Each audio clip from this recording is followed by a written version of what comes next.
Live every act fully as it is your last act. Let me repeat. Live every act fully as if it is your last act. The moment we listen to this quote, the person we get to remember at this moment is none other than this legendary personality who is a great example of living his all acts fully when he was alive. Ladies and gentlemen, we are pleased to commence the third Biennial Professor Uditha Liyanage Memorial Oration to celebrate the life of a legendary marketing guru, to celebrate the life of the most renowned marketing guru of Sri Lanka. So, to start the program, to welcome you officially, may I invite Dr. Kalumugamake, Director PIM, on stage.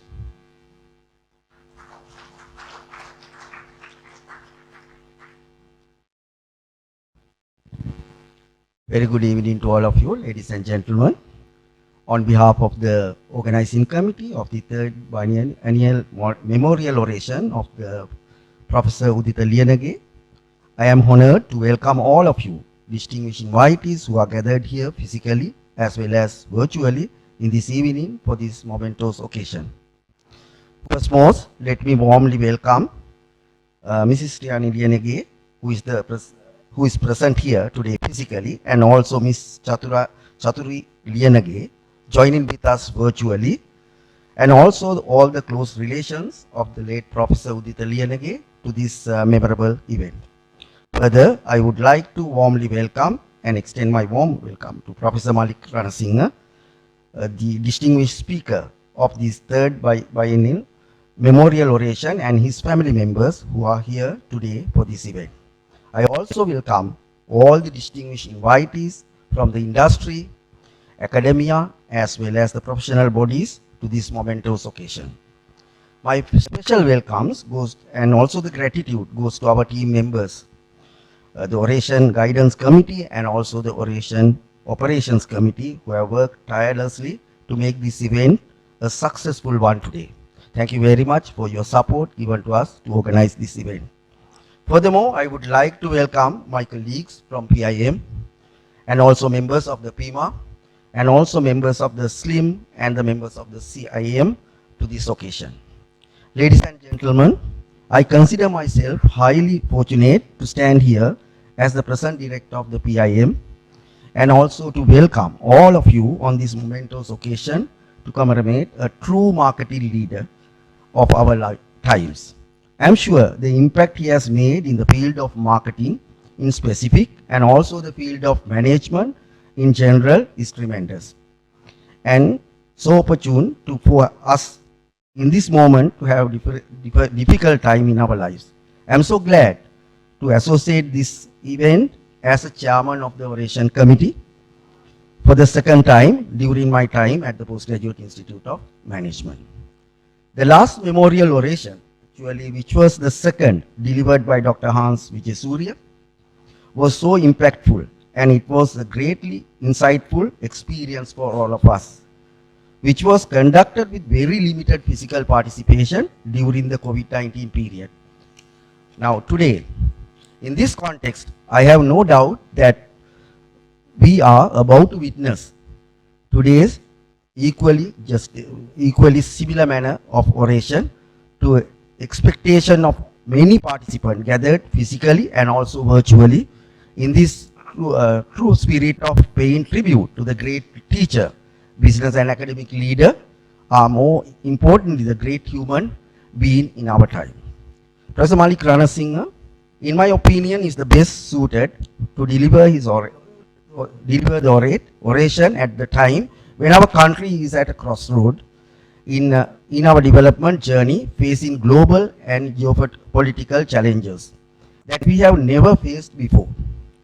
This is the time we need to embrace new ideas and new thinking, to do different things and to do things differently as propagated by our late Professor Uditha Liyanage.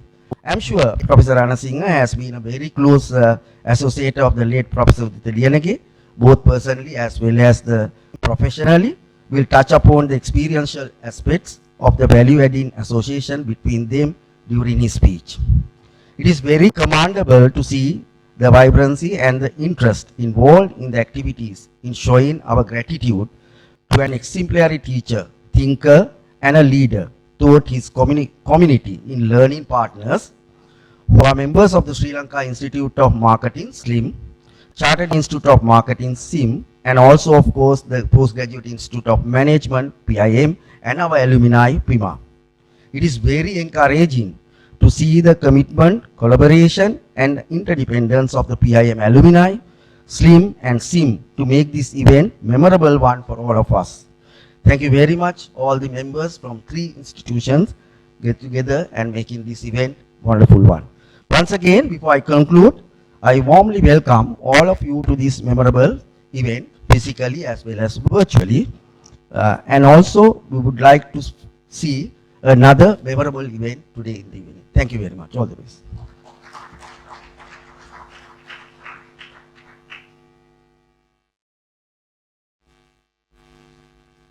Thank you, sir. Those who are here physically today, as well as the people who are connected via Zoom, are a subset of a large majority who would want to say thank you to the late professor for the contribution he has made to the marketing profession, to students, as well as to the corporate entities of Sri Lanka. In representing everybody, and especially representing the loving family and relations, may I now invite Madam Shriyali Liyanage to garland the portrait of the late Professor Uditha Liyanage.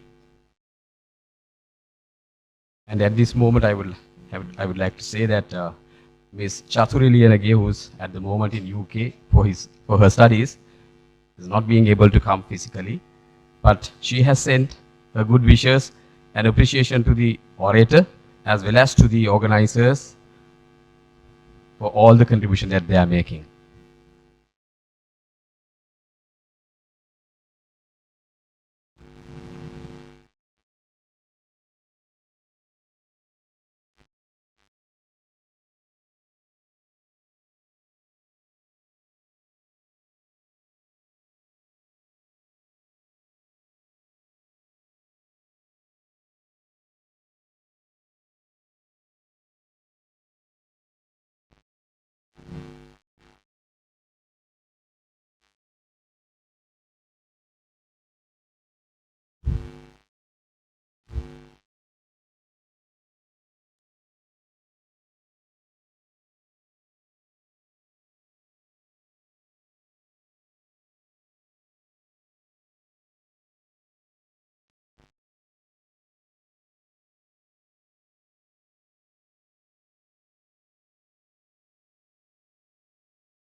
a built-in nation branding strategy, which I will attempt to describe briefly over the next few minutes.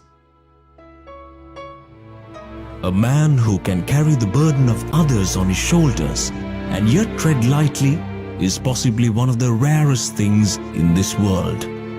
Someone who carries himself with decorum, treats others better than he expects them to treat him, and prepared to commit himself to hard work with dedication and integrity in ways that are exemplary is inimitable. Professor Uditha Liyanage stood out as a visionary, a leader, and a guiding light in times of need, synergizing the fields of marketing and management and reaching the highest echelons as a professor of these disciplines and as a teacher of great life lessons. During his invaluable journey, his enormous contribution towards the marketing fraternity by being an integral part of the national body for marketing, SLIM, is unprecedented.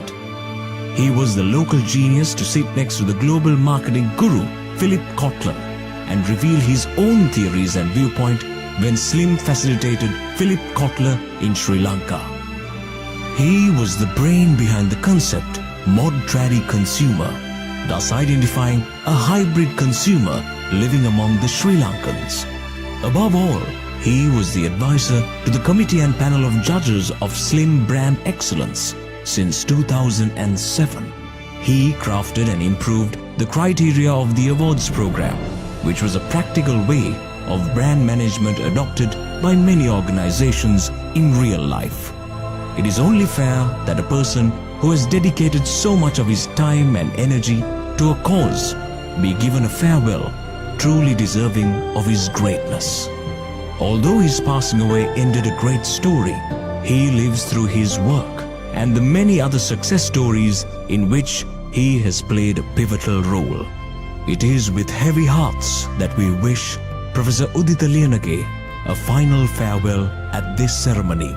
We also wish good fortune to his family and friends in his absence. Thank you, Professor Uditha Liyanage, for showing us the way. You will remain a guiding light to all those who encountered you and etched you within their hearts. Let me congratulate the winners tonight. You've done well to be here tonight. Let me also congratulate the non-winners who are here tonight, because you've done the only thing that matters in life, to embark on that vital, pivotal journey of going from good to great.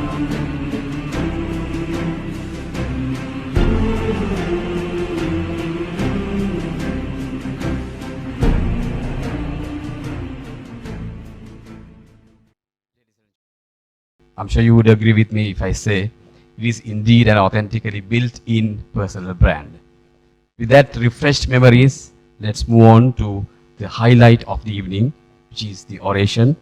And it is my pleasure and honor to invite Mr. Deepan Suryarachi, representing the Oration Guidance Committee, to introduce the orator today.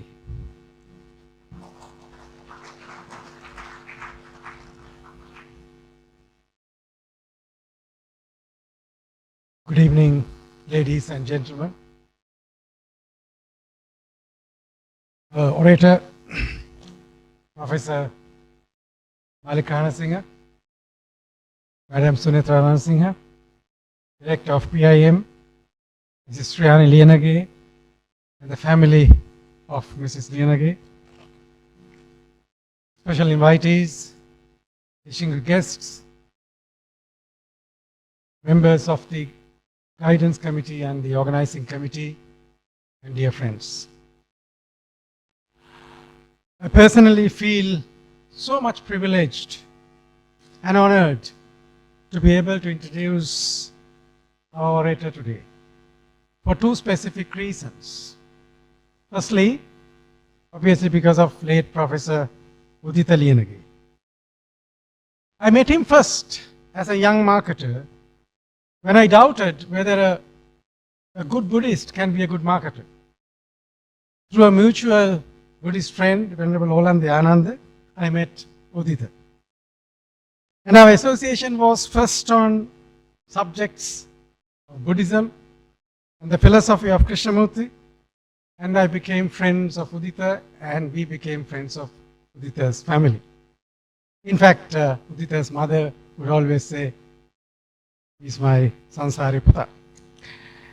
And subsequently, Uditha and I worked very closely in our profession of marketing, and also as a student of him at PIM.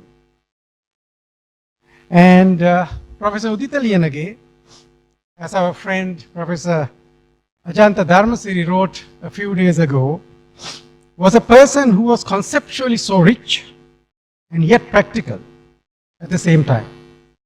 It is in that context I see the significance of our distinguished orator today.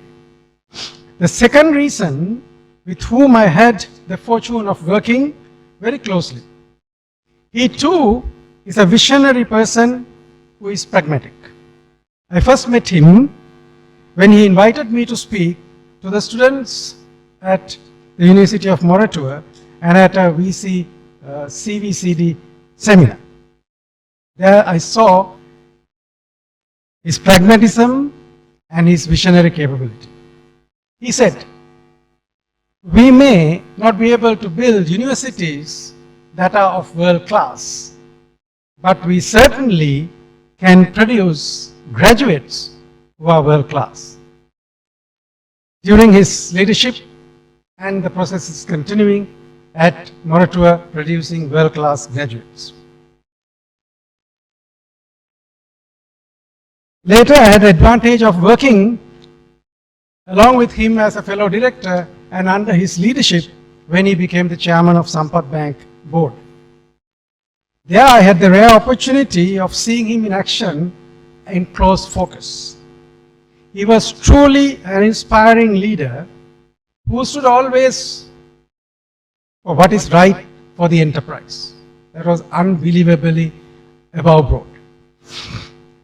In resolving issues, he connected both the highest level of conceptual strategic concepts and the simple realities at ground.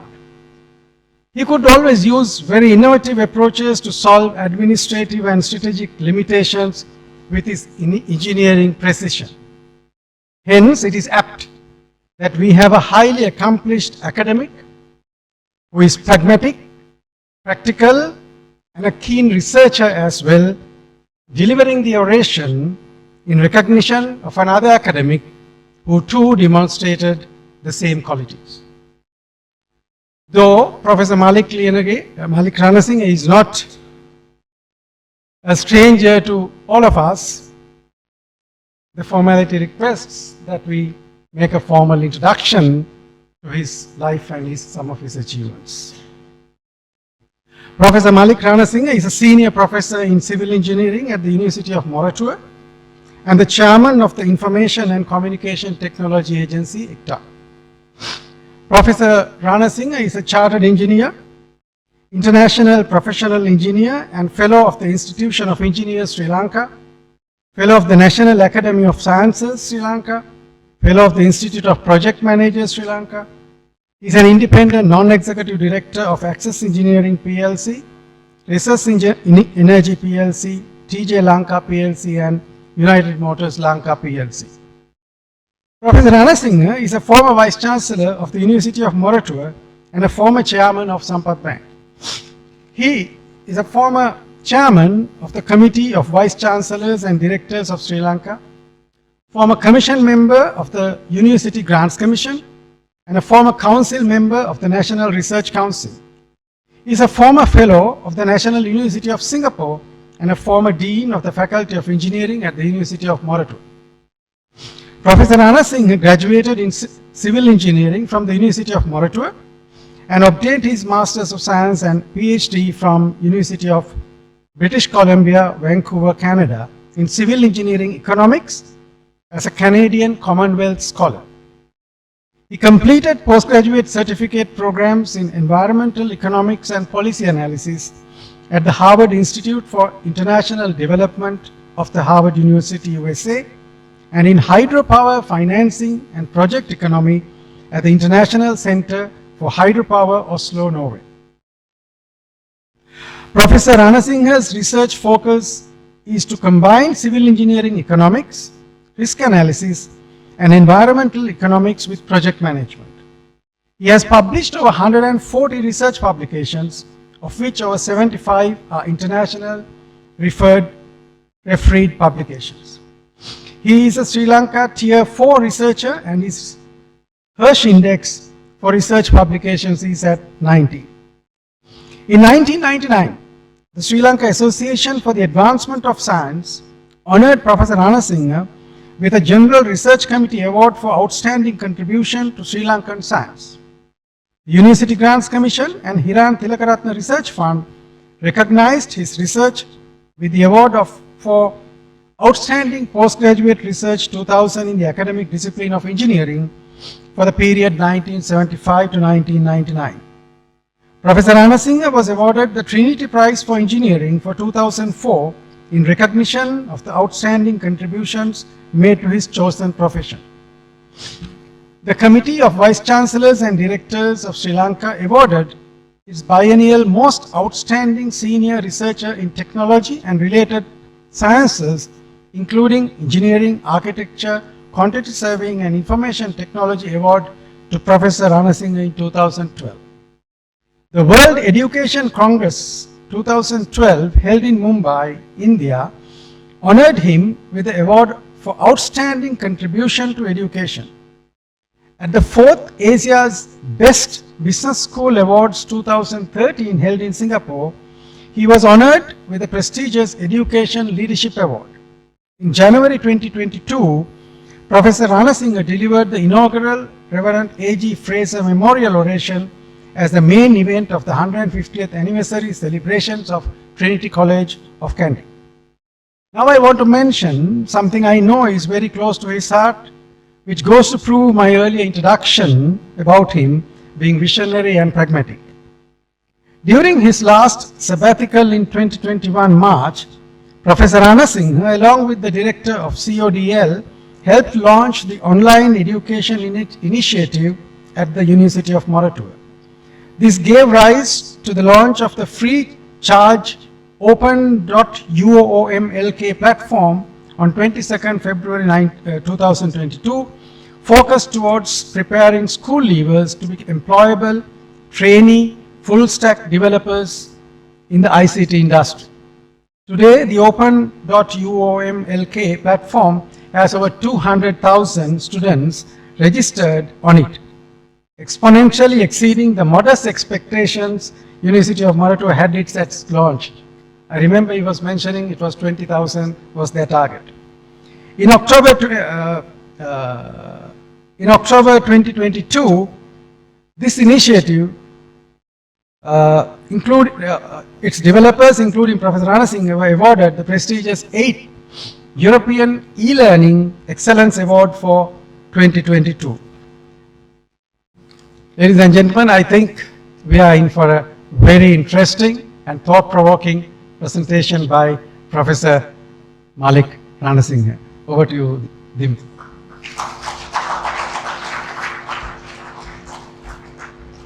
Dear Professor Malik Ranasinghe, we would kindly request you to accept the special Orators Medallion from Dr. Kalum. So please come on stage.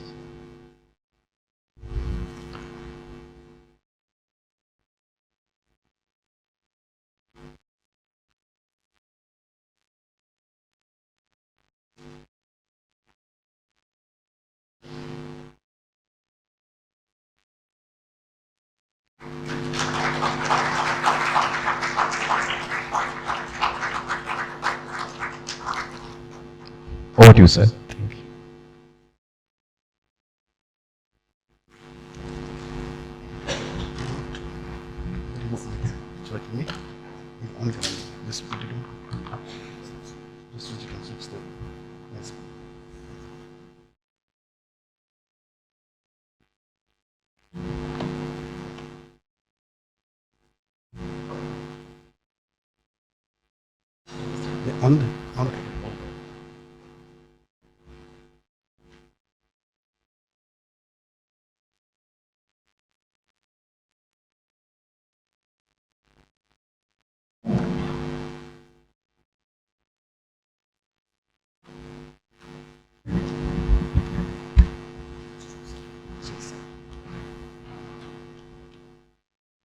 Good evening, ladies and gentlemen.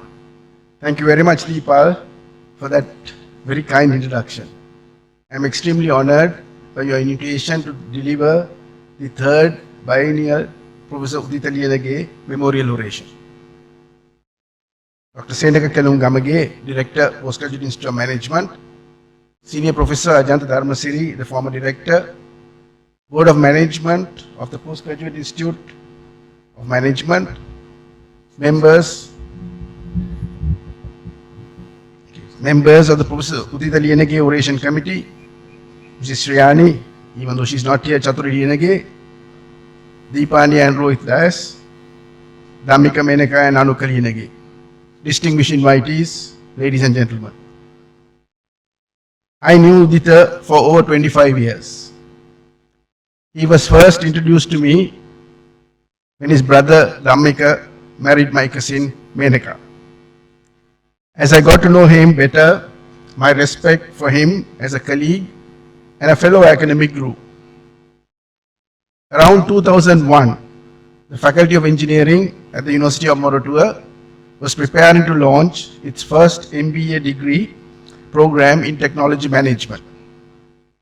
As the Dean of the Faculty of Engineering during that time, I reached out to Uditha, who was the acting director of the Postgraduate Institute of Management, as we needed expertise on the basic management areas that should be addressed in an MBA program.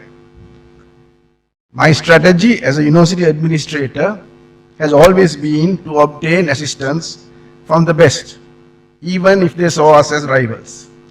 Surprisingly, Uditha never considered the MBA of the Faculty of Engineering as a threat to the very successful MBA programs that were offered by the PIM. He was very cooperative and even agreed to connect us with their lecturers so that we could fulfill our needs. This support gave us the confidence to obtain approvals from the UGC needed to launch the MBA Technology and Management degree. As we heard, Uditha was an expert and a guru in marketing. I know very little about marketing to talk about his contributions to the industry. However, what we should not forget is that his true passion was in marketing education. He gave up a successful career in marketing field to pursue higher education. Uditha then embarked on an academic journey that would shape his career and inspire countless others.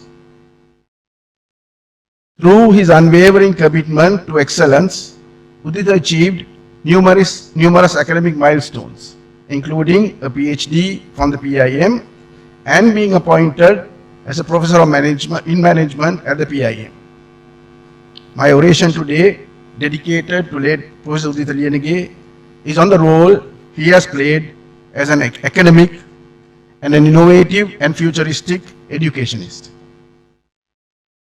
My memorable interactions with Uditha were when PIM launched in the wake of the tragedy that struck Sri Lanka in December 2004, its tsunami-challenged PIM's response in action in 2005. Uditha, as the head of the academic affairs, was intimately involved with the project. At a time when education was very much teacher-centered in most disciplines, he was experimenting with the active action learning concept. To quote Uditha from his paper in 2005 in the Sri Lanka Journal of Management, open quotes, management education is often criticized for failing to adequately prepare students to cope with the real-world managerial problems. For example, MBA curricula have been criticized for producing graduates who do not have the ability to communicate effectively, to set goals, lead teams, or think intuitively.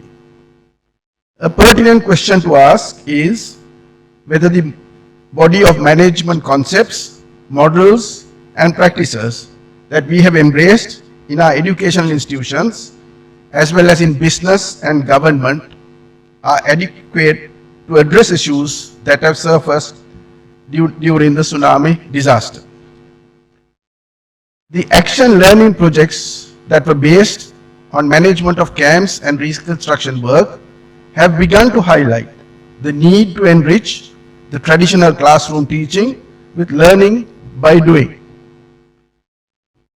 The country needs graduates who not only have the ability to analyze and solve organizational problems, but also have the competence to handle crisis situations and take leadership in multiple situations. End of quote. To me, this showed that Uditha's true brilliance lay in his vision as an educationist. He recognized that traditional teaching methods often fell short when preparing students to a rapidly evolving world. With unwavering determination, he dedicated himself to change the management education system, envisioning a future where students were empowered with critical thinking skills, creativity, and a deep understanding of their social and cultural context. Uditha was one of the pioneers of the learner-based education in Sri Lanka that we talk of today. Through his innovative teaching methods and transformative pedagogical approaches, Uditha challenged the status quo and inspired a generation of educators. His emphasis on action learning and practical application of knowledge not only enriched the classroom experience, as we heard previously, but also nurtured future leaders who were equipped to tackle real-world challenges with confidence. However, 17 years later, most of us accept that our higher education system in most disciplines, including management, is still too teacher-centered, pedantic, and exam-focused. Its emphasis is on passing exams and obtaining a degree, rather than on learning and outcomes. In that sense, our system of higher education has little contemporary relevance and prospects are bleak. Like Uditha's Action Learning Initiative that was developed to assist the post-tsunami recovery, to recover from the post-pandemic and economic crisis would require out-of-the-box thinking and bold initiatives from those of us involved in education. Ladies and gentlemen, we are still recovering from the impact COVID-19 pandemic had on our higher education system. Recently, UGC mandated that we should adopt normality and conduct our higher education through physical interactions as was done before the pandemic. Even though most students prefer the hybrid system that they got used to during the pandemic, the authorities seems to believe otherwise. The elephant in the room to me is the post-pandemic technological developments in education that could change the higher education arena in Sri Lanka, especially in disciplines of study focusing on mature learners. Therefore, I propose, instead of trying to return to the old methods of teaching, we must evolve and use technology to complement our teaching. The question is how? I believe we need to update our idea of the system of higher education and what it can be.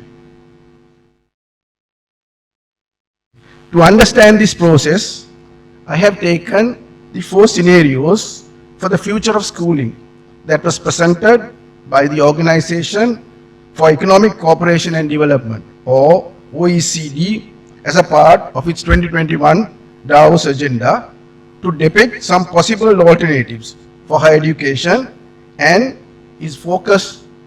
that is focused towards mature learners.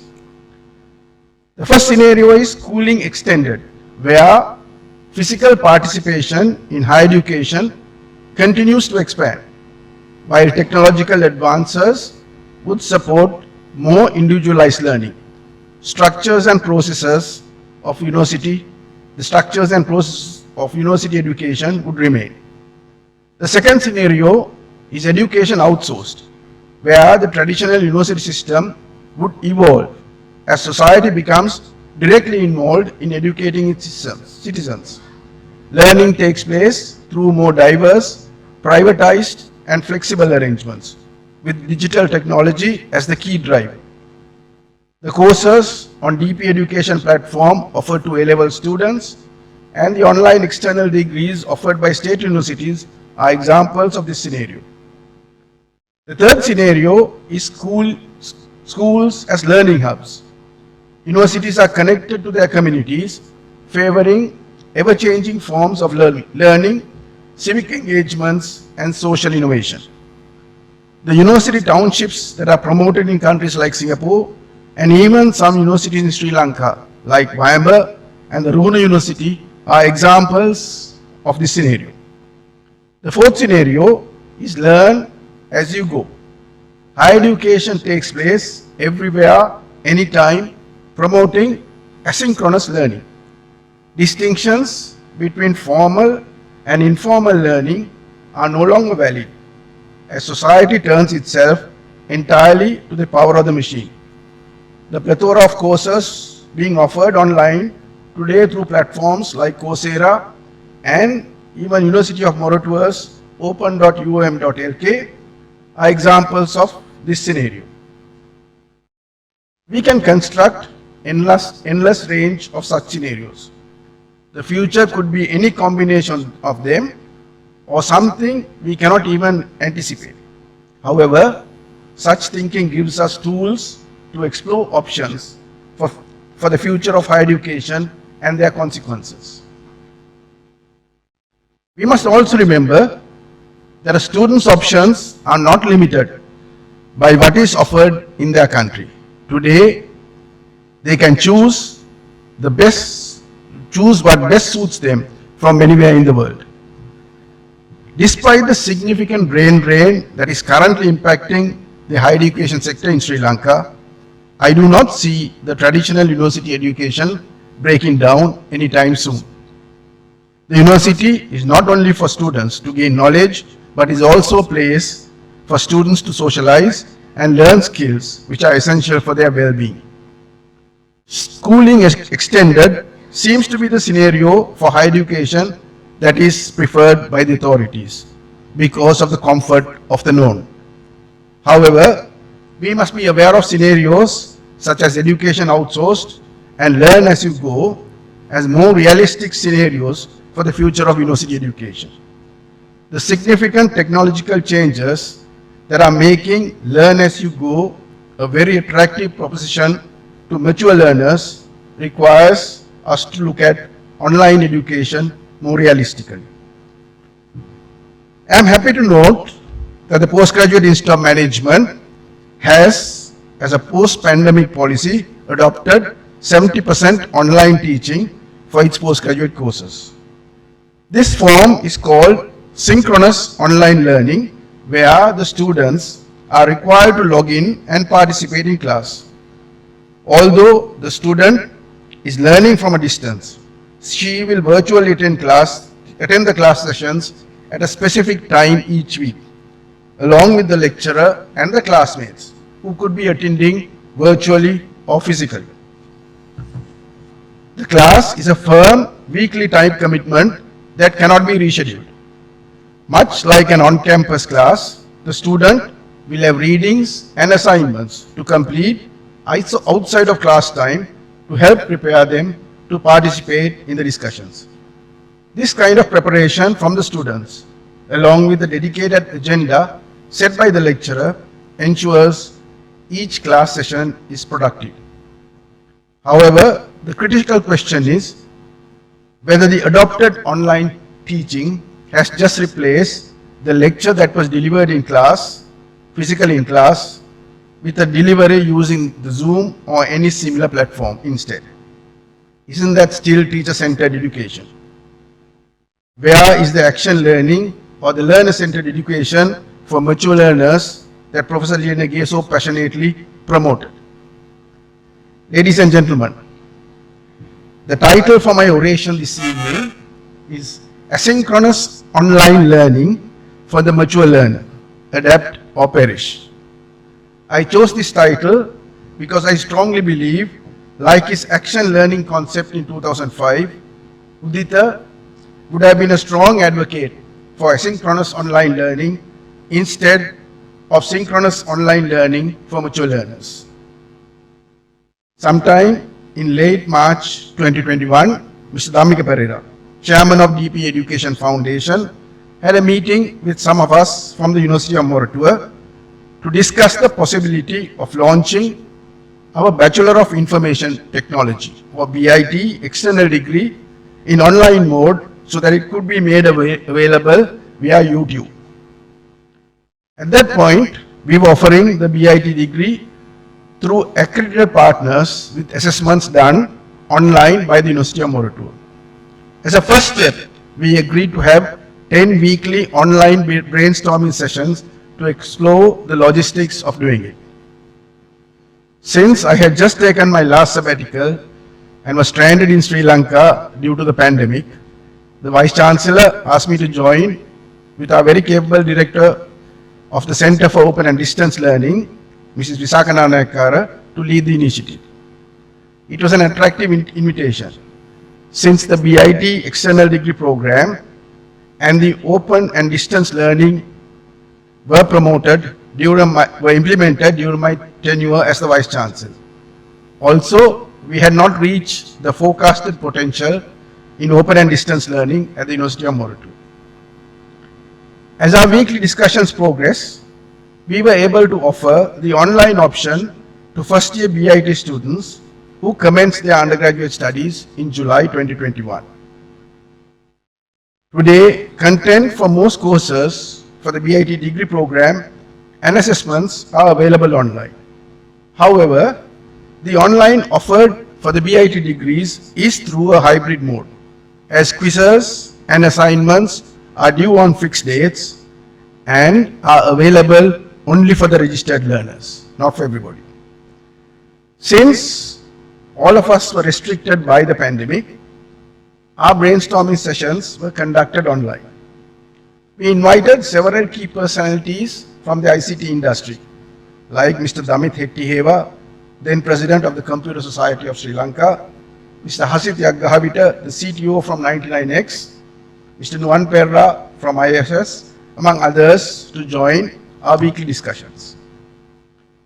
It was during these discussions that recently published IT BPM Workforce Survey for by the Information and Communication Technology Agency, or the ICTA, was brought to our notice. The survey reported that there was a significant need for more software developers and engineers in the ICT industry. It was always assumed that only graduates could meet this need. That is why we often hear the ICT industry asking the government to increase the number of graduates. However, at our online discussions, the key industry representatives agreed that the ICT industry needed were industry-ready interns who can start working from day one. This observation motivated us to focus on providing the required knowledge and skills online for non-graduate students so that industry demand for software developers could be met. The participants from the ICT industry went a step further by helping us to draft the skills development program which could be developed online, which would be delivered online, that could make the non-graduate student industry ready within a period of 6 to 8 months. That is how the University of Moratuwa decided to develop the now widely successful trainee full stack developer program. We commenced the project in November 2021 with our target group being the students who are completing their advanced level examinations in 2022. The developed program was launched on the platform called open.uom.lk on 22nd February 2022, the day after the A-level examination concluded. The key attractions of the platform where trainee full stack developer program was offered was that it was from the University of Moratuwa and offered free of charge. Today, 18 months after its launch, the open.um.lk platform as of today has over 210,850 registered participants. Every morning at 9:30, we get an update of how many have registered within 24 hours, enabling us to label the open.um.lk as a massive open online course or MOOC platform. And as Deepal said, was internationally recognized when the platform and its developers won the prestigious 8th European E-Learning Excellence Award in October 2022. Encouraged by the success of the online trainee full stack developer program, we decided to focus on a criticism that our higher education system constantly faces: the unemployability of most of our graduates, primarily those graduating from humanities and social sciences. While we have heard many reasons for this phenomenon, up to now, none of our attempts or solutions have worked. Graduate unemployment further exacerbated when one looks at the student admission patterns to the free of charge state universities. Most of you may not be aware, in Sri Lanka, the female participation in the free of charge state university education is over 64%. It is a significant achievement for a developing country. As shown, the university admissions in 2021-2022, the latest that is available, to disciplines of study like sciences 54%, medicine 63%, management and commerce 69%, agriculture 74%, arts, humanities and social sciences 84%, and law 86%, have a remarkable female participation. Only engineering, technology and computer sciences have less than 50% female participation. As a country, we will spend around 65.6 billion rupees or nearly $200 million in 2023 on providing free university education. Yet, many of the female graduates will not enter the labor market. Some by choice, but the majority due to the lack of job opportunities in keeping with the level of education they receive at our state universities. We also cannot ignore the fact that a fair number of graduates produced by the free of charge state system, mostly doctors, engineers, technologists and scientists, will migrate to other countries. Despite the impressive statistics for female participation in free of charge state university education, the female participation in the labor market has been around 36%. When we look at university graduates with low employment, we find that most are rural students for whom the university education could be most beneficial. We might blame them for choosing a field which is less employable. But we must remember that the majority had no choice but to follow the arts or commerce A-level streams due to the unavailability of the science streams in rural schools. As shown in the slide, over 50% of the female undergraduates are reading degrees in arts, humanities, social sciences, commerce and management. Unfortunately, these disciplines have significant unemployment rates. We need to find solutions to increase the employability of these graduates for whom odds are stacked and their choices are limited.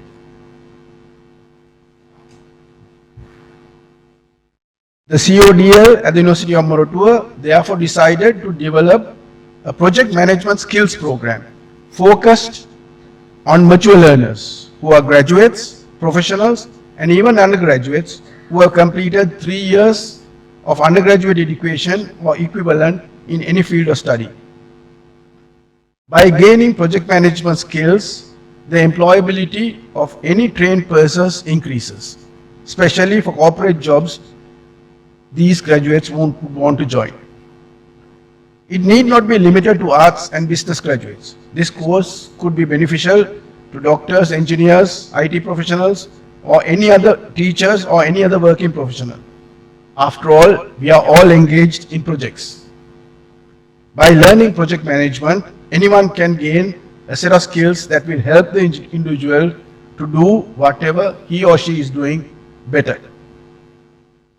I will next describe the project management skills program that is focused on mature learners so that others can learn from our experience. The methodology we adopt to develop courses on the open.um.lk platform is same for all categories of learners. Today, the open.um.lk platform caters to school children, school leavers, undergraduates, graduates, as well as mature learners, all keen to acquire relevant and up-to-date knowledge free of charge. These are the courses which make up the Project Management Skills Program. It consists of 12 courses offered in asynchronous online mode covering a variety of topics in great depth. Asynchronous online, the word I will be using, allows a student to schedule her own learning. Students can access and view complete lectures, script, slide decks of the lectures, suggested readings and other learning material at any time. Asynchronous online learning does not include a live lecture component. The main difference between asynchronous online learning and synchronous online learning, which we discussed earlier, is the live instructions component that occurs at a specific time in scheduled class each week. The first 4 courses, which are highlighted in blue, were launched on the open.um.lk platform on the 23rd of June 2023 to commemorate late Professor Dayantes Wijesekara's contribution to open and distance learning at the University of Moratuwa. While it is still early in the program, about a month and a few days, the response we have received so far is very encouraging, with over 1,800 students registering within a month of its launch. Our main objective with the open.um.lk is to reach a large audience by creating a platform comparable with others like Coursera. We can now deliver learning content online to any person who wants to learn with no limits on schedules, attendance, or affordability. To ensure the quality of the courses that we host, we have agreed on a set of principles that all content developed for open.um.lk platform must follow. These key principles, which you see on the slide, have been the cornerstones in the development of all our courses. The greater flexibility of asynchronous online mode allows learners whose work and family responsibilities limit their ability to attend traditional in-person classes, an opportunity to gain access to courses and qualifications by allowing them to follow a course when and where it is most convenient.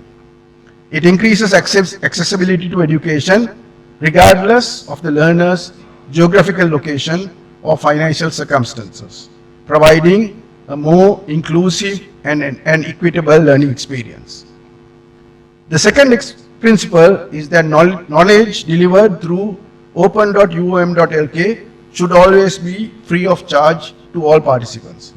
This is a very important requirement for the university as well as the sponsor, DP Education Foundation, as it would enable a large number to participate in the open.um.lk platform without worrying about affordability. However, the university would charge a nominal fee for the assessments required for the certification of successful completion of any course or program. The third principle is that all content offered on open.um.lk should be benchmarked to the best courses offered worldwide. Therefore, the content is up to date and relevant. This principle forces the content developers to be current with trends in their fields of expertise and not to use old materials that they have That's a very important condition we have to make sure that everything is current and up to date. For example, the content on the project management skills program is benchmarked to the Project Management Institute USA's Certified Associate in Project Management or CAPM level. In benchmarking the project management skills program, we map the intended learning outcomes for the 12 courses that consist of the project management skills program with the domain tasks of the latest PMI's CAPM exam content outline, which was revised in October 2022. The program is targeted to those who have completed 3 years of undergraduate education or equivalent in any field of study. In other words, only those who have completed Sri Lanka Qualification Framework SLQF level 5 or equivalent qualification can receive a university certification of successful completion for any of the 12 courses in project management skills offered by the University of Moratuwa. However, anybody is free to study and gain knowledge, but not the certification. The fourth principle is that all content developed must be reviewed by 3 parties and 4 times before releasing the video content to the platform. Thrice before the video content is developed and once after. Content developers for the project management skills program were all qualified project management professionals as well as authorized trainers of the PMI USA.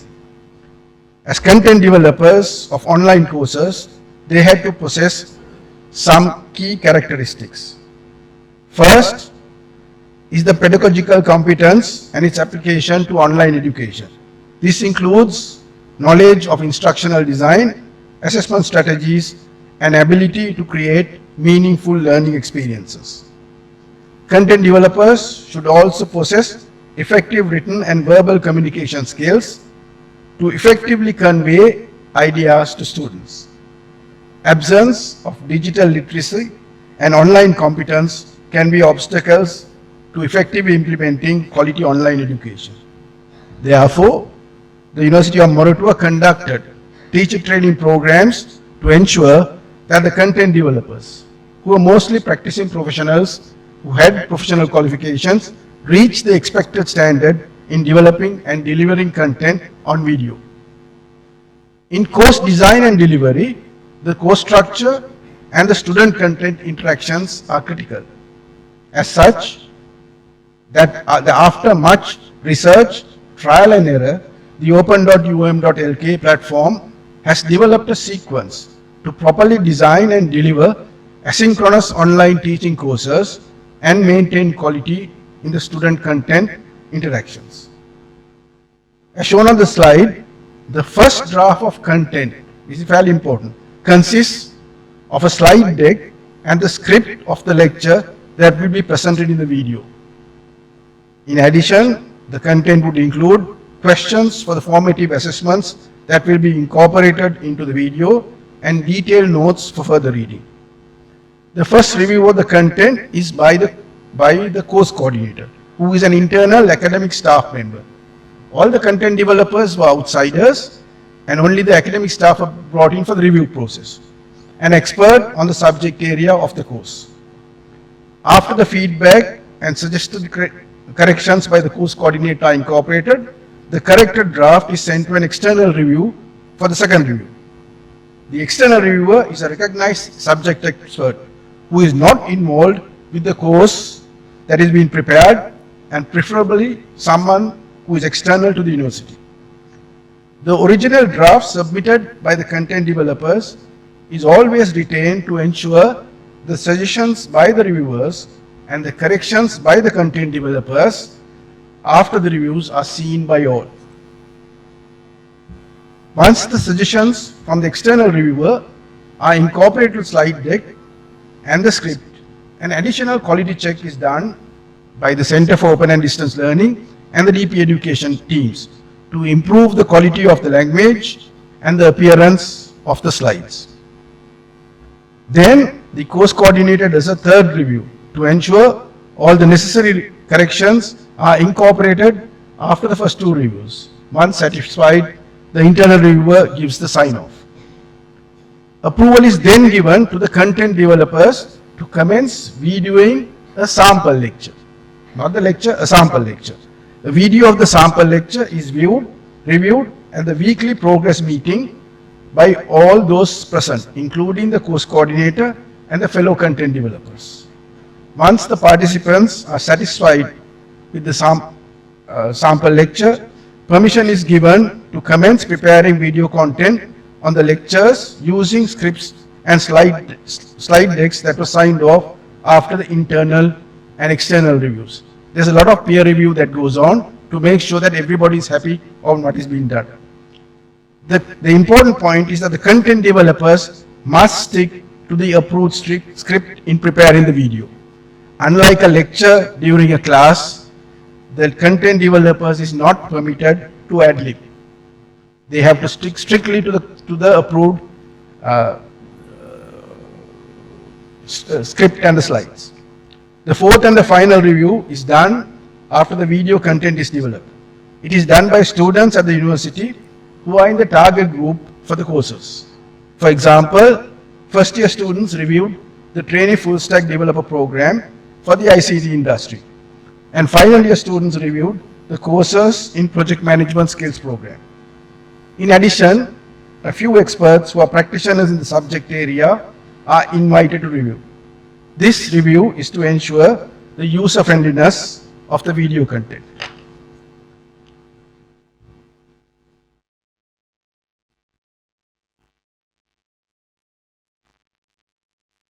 Students can participate in the courses in three different ways. They can audit a course, credit a course, or be a part of a stackable conversion master's degree program. Regardless of which option a student chooses, the first step is always to audit the course. The objective of auditing option is to provide all participants, qualified or not, with an in-depth knowledge of a subject. In addition to the video lecture consisting of a script and a slide deck, it includes a range of formative assessments to ensure the student has gained knowledge and skills. No summative assessments or examinations are included when auditing the course. As a policy, all audit courses on open.uom.lk platform is offered free of charge. On completion of the course, an e-certification of participation is issued. From registration to the e-certificate, there is no interaction with anybody else. Individual can go in, register himself and complete up to the e-participation without any interaction with anybody from the university. A participant who has the required qualification is then invited to register to credit the courses. The objective of crediting option is to assess a student's knowledge and skills at the end of a course to certify her competency at a given level. Once a student has gained the required knowledge and skills after auditing the course, the student must successfully complete the summative assessments and examination to earn credits. A nominal fee is charged for the summative assessments and examination. On successful completion of the course, a certificate with the credit value and the earned grade is issued. The third option is a stackable program leading to a conversion master's degree qualification equivalent to level 6 of the Sri Lanka qualification framework. This is a new experiment that we are doing. It is equivalent to the 4th year undergraduate honors degree program, which is 30 credits in value. Over a 5-year period, a participant may collect up to 6 courses or 18 credits prior to registering for the conversion master's degree program. When the student has 36 months of project experience and the conversion master's degree in project management, the student can apply for the project management professional qualification of the PMI USA. Project management professional qualification is considered as the gold standard for project management skills. Ladies and gentlemen, As a part of the PIM's activities based on management of camps and reconstruction work to assist communities affected by the tsunami, Uditha, thinking out of the box, proposed the Action Learning Initiative to enrich the traditional classroom teaching with learning by doing. Today, the same concept is phrased as learner-centered education and is a popular buzzword. That is why I consider Uditha to be an innovative and futuristic educationist. Before the pandemic, online learning was still mostly an experiment within disciplines like computer engineering and computer science. With the closure of the universities and schools due to the pandemic, the technologies related to online education exploded. Very few may have heard of the Zoom platform or the MS Teams prior to the pandemic. Today, it is hard to find anybody who has not heard of it, of these platforms, as they have become essential for our day-to-day activities. Like Uditha's out-of-the-box response to tsunami challenges, the open.um.lk platform adopted asynchronous online learning as opposed to synchronous online learning, which is promoted by the UGC and most of the conventional universities. Delivers up-to-date high-quality knowledge free of charge as opposed to the fees charged for synchronous online classes from mature learners, and facilitates enrollment of large numbers of students as opposed to the limited numbers registered for courses delivered in synchronous online mode. The development of the open.um.lk platform has not cost the government of Sri Lanka or the University of Moratuwa 1 cent, except permission to use the university's Moodle platform and its reputation. The platform and the required content for the trainee full stack developer program was developed only with a sponsorship of 15 million rupees from the DP Education Foundation. With 210,000 participants today, the cost per student is about 71 rupees. This unit cost will keep coming down as more participants register. Just to put it in perspective, on the day we launched the project management program, we just crossed the 200,000 mark. One month and a few days later, another 10,000 have registered on the platform. With no advertising, just on social media. We also received another 15 million rupees for the development of the content for project management skills program from the DP Education Foundation. When the project management skills program was launched, open.um.lk platform had 200,000 registered participants to whom we immediately opened on that very day itself, irrespective of whether they were qualified or not. The ability to expose a new course to all participants simultaneously is a major advantage in having a massive open online closed platform as opposed to the synchronized online mode, as there is no limit to the number of students who can enroll to the course. Our advantage was that thereby we created awareness to thousands of potential project management students who would have never known that we had a program.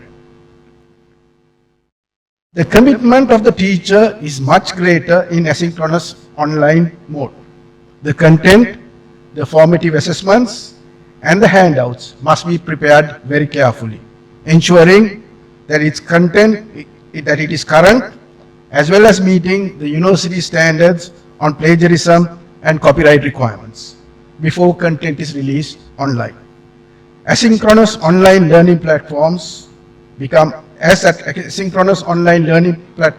more popular, mature learners will start to leave the synchronous online mode for the convenience offered by the high quality asynchronous online education.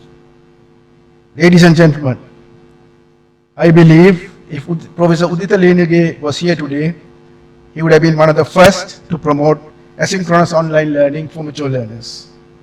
Thank you very much for this opportunity and for your patience.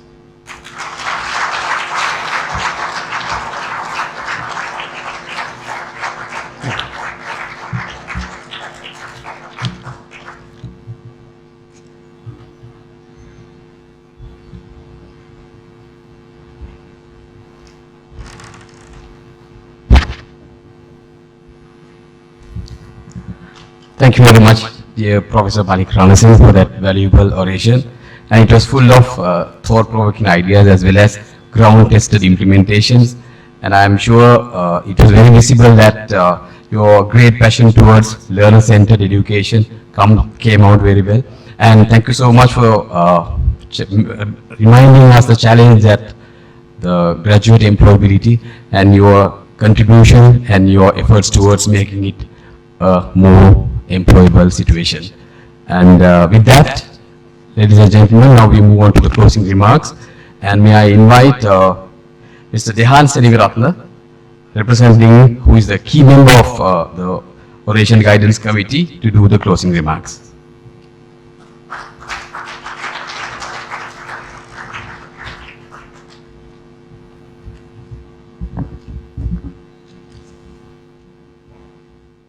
Ladies and gentlemen, Professor Uditha Liyanage was a giant in the corporate and academic world. Exactly 8 years ago, 10th August 2015, he breathed his last. Today, after 8 years of his demise, he still remains the great giant he was. It is fitting that we pay tribute to such great personality when even at this juncture, we still feel the vacuum created by his untimely departure. The absence of such great thought leader, who was a master at conceptualizing and expressing his thoughts based on research effectively, with excellent verbal and presentation skills, is yet to be filled. With the concept of having a world-class and dignified oration, we are privileged to have had an orator in the caliber of Senior Professor Malik Ranasinghe, who is a Senior Professor of the University of Moratuwa, Chairman of the Information, Communication and Technology Agency, former Vice Chancellor of the University of Moratuwa, and former Chairman of the Sampath Bank, just to name a few of his achievements. This oration will no doubt open the eyes of those who matter and the learners that asynchronous online learning for the mature learner is not an option. Otherwise, they perish. As such, as extended schooling, outsourcing education, developing schools into learning hubs, and continuous learning are some of the key areas on which he based his excellent presentation. Your ideas presented today, Professor Ranasinghe, seem to match the line of thinking displayed by the late Professor Liyanage. It's not only expressing the idea and the concept, but you expressed how those ideas can be put into practice. And that is what is critically important. The seamless exploring of new thinking that you spoke of will challenge the learners. Thank you, Professor Ranasinghe. Also, we like to thank all those who were involved in making this evening's event a success. Distinguished invitees, we and the family of the late Professor Liyanage are honored by your presence. May Professor Uditha Liyanage receive divine blessings. Good night.